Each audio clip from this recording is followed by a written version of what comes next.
শহীদ করেনি, ওরা 250 কোটি মুসলমানের কলিজায় হাত দিয়েছে।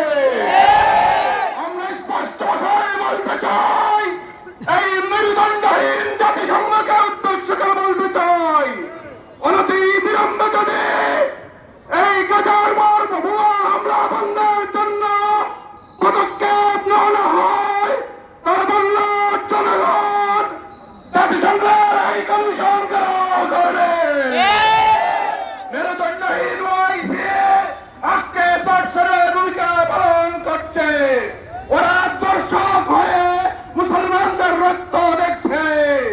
আমরা বলতে চাই, প্রবেরা এমন অবস্থায় আমাদেরকে গাজাবাসীর পক্ষে দাঁড়াতে হবে। আর পক্ষে দাঁড়ানোর একমাত্র পথ হচ্ছে সমস্ত ইসরায়েলি পণ্য বয়কট করা। ইসরায়েলি পণ্যগুলোকে বয়কট করে আমরা গাজাবাসীর পক্ষে দাঁড়াবার উদাত্ত আহ্বান জানিয়ে আমার বক্তব্য শেষ করছি। আসসালামু আলাইকুম। সংগ্রামে উপস্থিত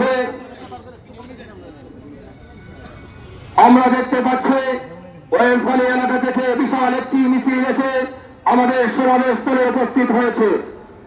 সংগ্রামে উপস্থিত হয়ে এ পর্যায়ে আপনাদের সম্মুখে গুরুত্বপূর্ণ বক্তব্য নিয়ে আসছেন ইসলামী আন্দোলন বাংলাদেশ সুনামগঞ্জ জেলা শাখার